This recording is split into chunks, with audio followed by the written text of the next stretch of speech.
Moi j'ai juré de dire la vérité. Tant pis pour moi si je suis emprisonné. J'ai juré de toujours dire mes vérités. Tant pis pour moi si je suis empoisonné. On dit tous les jours lutte contre la pauvreté.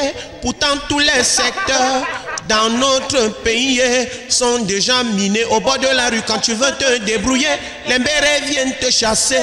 Quand tu deviendras voleur, on cherchera à te brûler. Tu vas à l'hôpital te faire soigner, on te donne pas un comprimé. Au ministère pour signer un papier, il faut toujours monnayer. Même les lions qui font notre fierté n'arrivent plus à rien gagner. Parce que les gens d'en haut, ils cherchent toujours à bouffer. Maliga mon manome oui.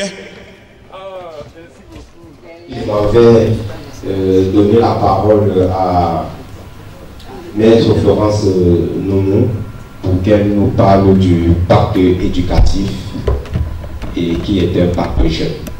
Merci départemental Gérard. Bonjour à tous. Bonjour. MRC. Changement de la vie de la paix. MRC. Changement de la vie de la paix. MRC.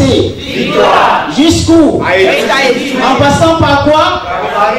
Yes. Ok.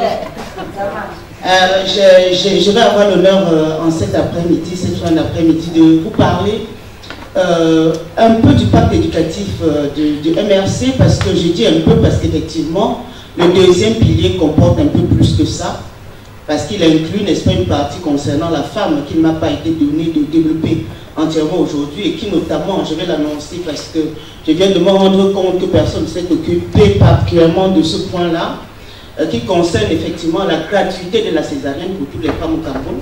En cas, n'est-ce pas, d'avènement du MRC au pouvoir, nous allons rendre gratuit la césarienne. Ça veut dire que plus aucune femme ne paiera pour accoucher en matière de césarienne. Donc le cas matériel et consort n'arrivera plus parce que personne au Cameroun ne mourra parce qu'il a eu un problème pour avancer des frais de santé. Ça, c'est terminé. L'autre point concernant les femmes, je le dis rapidement, effectivement, avant de passer aux choses, est inclus dans le grand plan de santé du professeur Maurice Kamto, enfin du MRC, qui parle, n'est-ce pas, de la couverture universelle minimale.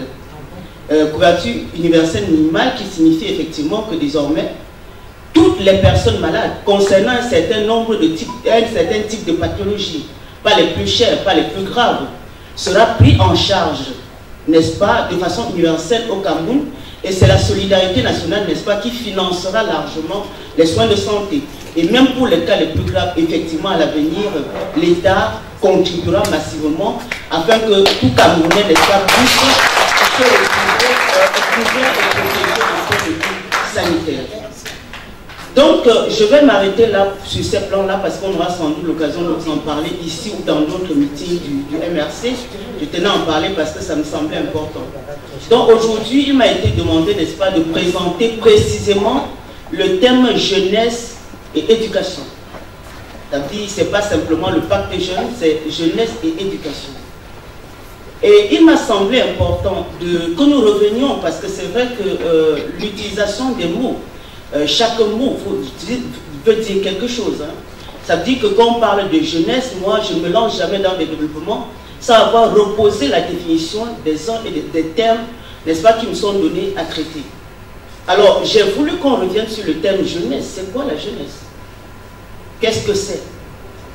Parce qu'on parle beaucoup de jeunesse. On est jeune quand? À quel âge est-ce qu'on peut se dire jeune? Et le fait d'être jeune comporte quoi? Qu'est-ce que cela traduit? Qu'est-ce que cela induit? Et l'éducation, c'est quoi l'éducation? En réalité, tu n'as pas d'éducation, tu es éduqué. Qu'est-ce que cela signifie? Alors il m'a semblé, hein, dans la multitude de définitions qu'on peut trouver en cherchant un peu précisément ce que je viens de dire, on pouvait retenir le fait que de façon internationale, l'UNESCO fixe l'âge de la jeunesse entre, je pense, compris entre 12 et 24 ans. 24 ans, enfin c'est jusqu'à 24 ans.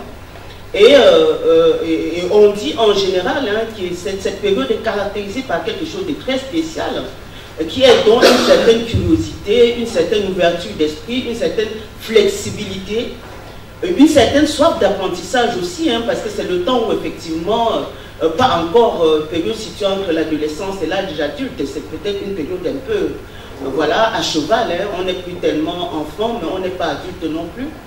Donc, c'est donc une période, effectivement, qu'on dit, caractérisée donc par cette flexibilité. Et je tenais à le dire parce que quand on va parler d'éducation tout à l'heure, qui est l'acquisition, l'enseignement, l'apprentissage, la formation, c'est le temps, effectivement, où on s'adapte, où on verra donc que jeunesse et éducation, c'est très lié. Et l'un, d'ailleurs, ne va pas sans l'autre parce que quelle meilleure période pour apprendre des choses, enseigner des choses à quelqu'un que cette période-là où effectivement son esprit est libéré, où son esprit est vif, où il grandit encore, où on peut encore l'impacter et l'amener à faire des choses, n'est-ce pas, j'allais dire constructives et positives, lui donner un sens qu'il pourra suivre parce que c'est une période de réceptivité. Hein. Avant, n'est-ce pas, le côté, comment on allait dire, le durcissement qu'apporte l'âge adulte et les préoccupations d'un autre genre.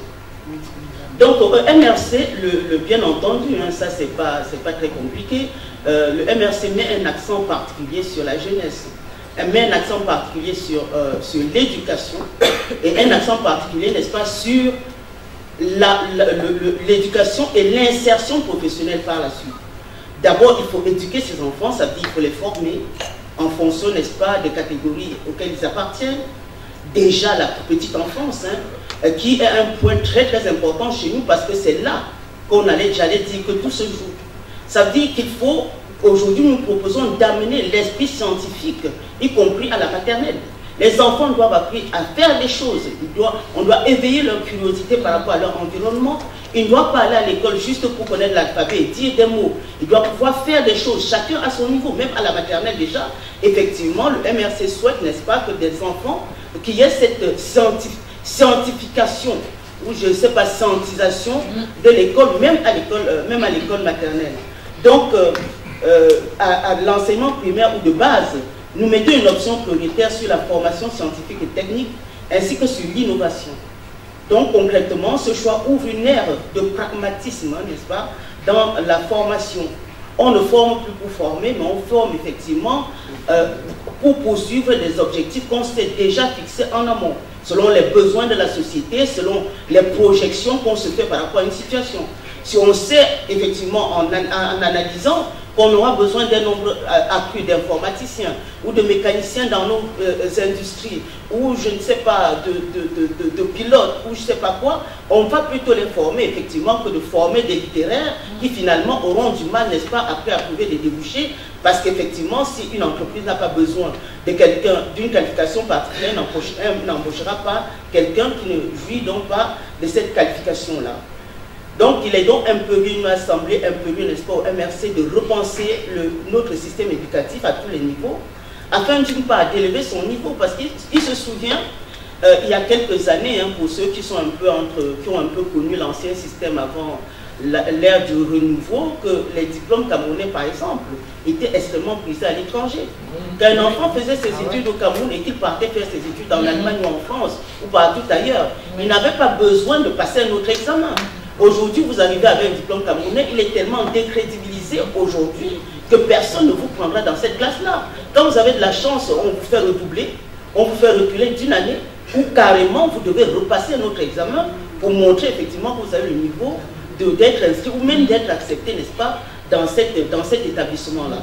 Donc nous voulons aujourd'hui, n'est-ce pas, restaurer, pas seulement restaurer, parce qu'on restaure aujourd'hui en l'adaptant aux exigences des temps modernes, c'est-à-dire effectivement aujourd'hui faire de l'école camerounaise ce qu'elle aurait dû être, revaloriser nos diplômes, imposer le respect, n'est-ce pas, de nos étudiants, de nos scientifiques et de nos jeunes à l'extérieur, et ça, ce sera, n'est-ce pas, ça arrivera, n'est-ce pas, par la qualité de l'enseignement et la rigueur de l'enseignement, n'est-ce pas, qu'on devra, n'est-ce pas, inculquer aux jeunes. Donc le MRC entend, sur ce point-là, on parle là de l'enseignement primaire ou de base, le MRC entend ici réformer complètement le système, et ça dès le cycle de base, à savoir introduction du raisonnement scientifique, je le disais tantôt, dès le primaire, avec pour but l'éveil de l'intérêt de nos enfants pour des objets matériels créés par l'esprit humain et l'innovation, par l'amélioration, la transformation de ce qui existe déjà. Donc, quant à ça, c'était pour le primaire, où effectivement, on va voir tout au long comme ça du projet éducatif du MRC, que c'est un certain pragmatisme qui va dominer. Ça veut dire que l'école pour l'école, c'est terminé. Les diplômes pour les diplômes, c'est terminé. Nous allons privilégier, n'est-ce pas, les techniciens. Ça va être plus une république des spécialistes, des techniciens, qu'une république, n'est-ce pas, des littéraires. Et ça, je le dis, je suis littéraire moi-même, hein, donc j'ai rien contre les littéraires. Mais il se trouve effectivement qu'à un certain moment, pour se développer, nous aurons dans les années à venir peut-être plus besoin d'ingénieurs, d'informaticiens, de techniciens, de spécialistes du chaudron, de couvreurs, de maçons et tout ça, plutôt effectivement que de littéraires ou de juristes ou je ne sais pas quoi. Donc je pense qu'on va aller vers une technicité de l'enseignement, vers une spécialisation de l'enseignement et une adaptation de notre enseignement effectivement au monde moderne et n'est-ce pas aux standards de la vie moderne qui font que ce qui est valable chez nous et qui nous limite dans notre propre sphère devra être revu pour nous mettre au niveau effectivement de l'international où les exigences sont de plus en plus grandes et où la technologie est de plus en plus, n'est-ce pas, introduite. Donc l'enseignement supérieur, le MRC entend définir la politique de l'enseignement supérieur et de la recherche scientifique pour un Cameroun moderne, ambitieux pour son développement et décider à se positionner comme un pôle majeur sur le marché des centres de transmission de connaissances et du savoir.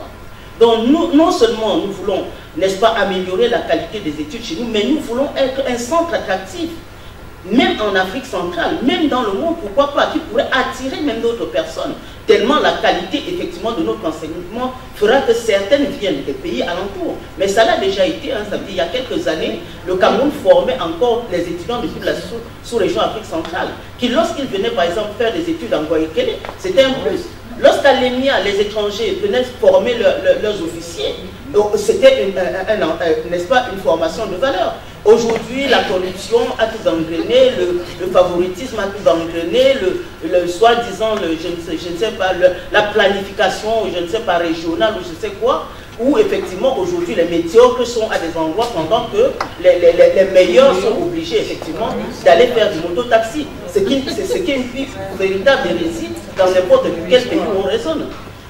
Donc, dans le cycle universitaire, donc, nous aurons des filières généralistes, je le disais tantôt, seront, n'est-ce pas, abandonnées au profit, n'est-ce pas, des filières plus techniques, qui seront choisies et renouvelées en tant que de besoin. Ce qui signifie, et je le disais tout à l'heure, c'est effectivement qu'en tant que de besoin, signifie que si nous avons des industries qui se développent dans notre pays, je ne sais pas, que ce soit dans l'agro-industriel, que ce soit dans la mécanisation, quel que soit, effectivement, nous formerons des étudiants qui sortiront des écoles pour aller occuper ces emplois-là. Nous ne les formerons pas pour aller, qu'ils tentent leur chance, parce que c'est très tantôt au Cameroun, aujourd'hui beaucoup pensent effectivement que la seule façon de travailler, c'est dans la fonction publique. Mais quelle que soit la bonne volonté de l'État, elle ne pourra jamais absorber tous les jeunes qui sortent de l'école. Et il faut dire que le fonctionnariat, c'est très intéressant, mais la plupart du temps, le fonctionnariat est plus un gouffre financier qu'un centre de production. Le fonctionnaire, à part ceux qui collectent les impôts et qui peut-être les distribuent, je ne vois pas vraiment, je suis désolé. Ça veut dire qu'il faut aujourd'hui avoir, n'est-ce pas, une formation qui amène les gens à produire quelque chose et à rapporter des devises au Cameroun, pour eux-mêmes, pour leur famille, mais aussi pour notre pays. Des choses qu'on pourrait exporter, des choses qu'on pourrait aussi effectivement donner aux autres. Donc nous allons réorienter la recherche au MRC. Nous entendons organiser la recherche autour de pôles d'excellence. Je le disais déjà un peu, équipés de laboratoires aux normes internationales. C'est donc élever le niveau, comme on disait tantôt. Sur le plan institutionnel, la recherche sera coordonnée par une agence nationale pour la recherche et l'innovation que nous avons appelée ANRI. Donc il y aura une coordination, n'est-ce pas, de la recherche à ce niveau-là et nous ferons tout, n'est-ce pas, pour nous mettre au standard international et en actualisant, en innovant, en y mettant effectivement les moyens. Il y a des moyens qu'il faut. Ça, donc, c'était en matière d'éducation, dont le fil étant effectivement une éducation qui est utile, une éducation effectivement qui est productive, des jeunes qui sont formés pour trouver leur place dans la société, effectivement qui sont formés pour occuper la place selon leurs compétences, n'est-ce pas, dans la société. Après, effectivement, on vient sur le point concernant, à proprement dire, l'insertion professionnelle, parce que le but de l'éducation pour un jeune, c'est de pouvoir trouver du travail, effectivement, et de construire sa vie, idéalement. Donc, le mouvement de la Renaissance pour le Cameroun, entend mobiliser l'ensemble des efforts de la nation pour redonner à notre jeunesse l'espoir d'un futur meilleur dans un pays faisant partie du club très fermé des nations prospères, dont nous vous promettons la prospérité. Et de toute façon, si l'éducation dont nous parlons et l'innovation dont nous parlons marche, il n'y a pas de raison que ça ne marche pas. Je ne vois pas pourquoi aujourd'hui nous ne pourrons pas faire partie, effectivement, prétendre à l'échéance de quelques années sous, n'est-ce pas, le contrôle du MRC, faire partie donc de ce club très fermé des pays très prospères. Peut-être comme ça éviter à nos jeunes, n'est-ce pas, de mourir en essayant, n'est-ce pas, de fuir la misère de leur terre natale. Donc nous entendons offrir donc à chaque citoyen une chance de changer sa vie pour le meilleur. C'est là par une lutte sans concession contre le chômage endémique des jeunes, bien entendu. À ce jour, on ne peut que constater que la fonction publique est le plus gros pourvoyeur, je le disais déjà. Or, dans les pays développés, le rapport se situe en moyenne à un agent public pour 10 emplois dans le secteur privé. Ce qui n'est pas le cas chez nous. Bien entendu, chez nous, on doit être dans l'ordre de 5 sur 10. Et le reste étant, effectivement, les 3 autres sur 10 étant au chômage ou dans des boulots qui leur permet à peine, n'est-ce pas, de vivre. Le MRC affirme qu'il est possible de doubler le nombre d'emplois dans le secteur privé, et cela en 3 ans seulement, en mettant à contribution tous les acteurs du monde économique, à savoir l'État, le patronat et la société civile. Enfin, l'État ne pouvant à lui seul résorber le chômage, je le disais tantôt, nonobstant les recrutements massifs de la fonction publique, il peut néanmoins jouer le rôle de facilitateur et permettre au secteur privé de se développer efficacement dans la création d'emplois, dans une société qui repose sur la propriété privée des moyens de production. Propriété privée des moyens de production. Donc cela appelle à un encouragement, n'est-ce pas, des initiatives privées dans le but, effectivement, de procurer l'emploi aux jeunes Camerounais, à tous les Camerounais d'ailleurs. Parce que l'autre volet d'ailleurs, ça ne concerne pas mon sujet, mais il faut le savoir, c'est qu'il n'y a personne qu'on laissera, ça c'était le volet solidarité, je pense. Il n'y a personne qu'on laissera sur le bord du chemin, parce que même toutes ces personnes aujourd'hui qui au Cameroun ne savent pas quoi faire, parce qu'elles ont été laissées sur le chemin, parce que leur formation est obsolète, etc. Nous entendons bien entendu faire des formations continues, des réorientations professionnelles, organiser en tout cas, leur donner la possibilité enfin de faire un travail lucratif, une formation adaptée qui leur permettra effectivement d'aller, n'est-ce pas, vers un travail lucratif. Donc il ne faut pas être seulement jeune et étudiant, n'est-ce pas, pour profiter de l'attention du MRC en ce qui concerne, n'est-ce pas, l'insertion professionnelle. Je dis, c'est sans doute ici le lieu de rappeler que dans notre pays, l'agriculture reste la principale activité économique. Elle représente en effet plus de 45% du PIB, emploie 70% de la population. Or, le secteur agricole reste encore peu développé. Je crois que monsieur vous l'a développé longuement tout à l'heure. Effectivement, ça fait partie aussi des gisements d'emploi pour les jeunes dans l'avenir. Ça veut dire que leur permettre par la mécanisation que développait Fidèle tout à l'heure, de petite, moyenne ou grande mécanisation, de rendre déjà plus attractive la profession. Parce que cela se fait aussi effectivement avec une renégociation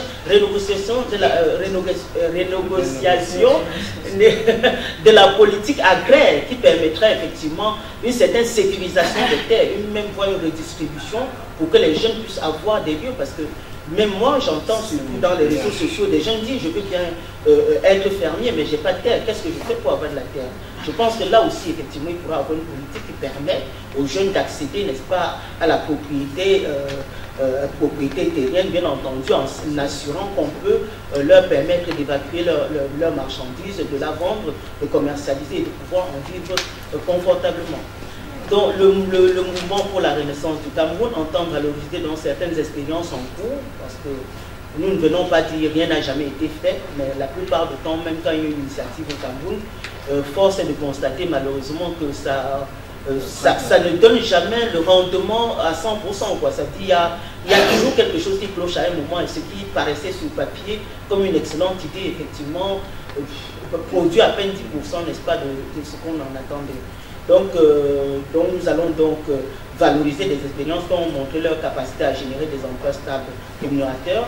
Nous entendons améliorer le niveau de performance et productivité des TPE, les très petites entreprises, à hauteur de 75%, et les petites entreprises à hauteur de 19%, par les formations professionnelles ciblées en sorte d'amener chacune d'elles à créer au moins 1 à 2 nouveaux emplois dans une période de 2 à 5 ans. Donc là, c'est un engagement que nous prenons.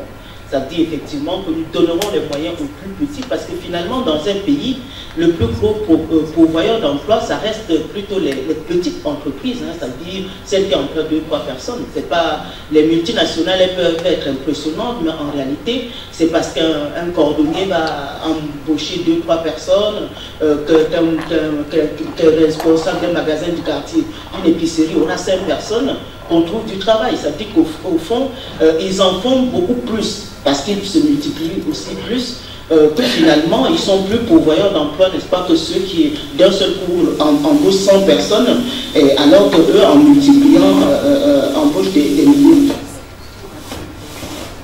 Donc, et puis ici, nous l'avons dit, on entend parler de la jeunesse, c'est gérer des situations transversales plus globales, hein, telles que la question relative aux orphelins, ou plus généralement aux mineurs isolés.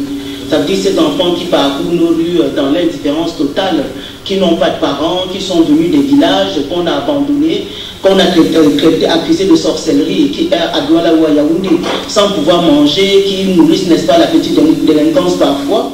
Ces mineurs isolés, effectivement, nous entendons aussi trouver des solutions.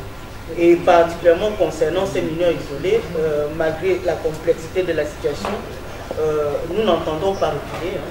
Ça veut dire que le Parti de la Renaissance pense qu'il faudrait gérer la question de l'isolement du mineur sur un triple plan.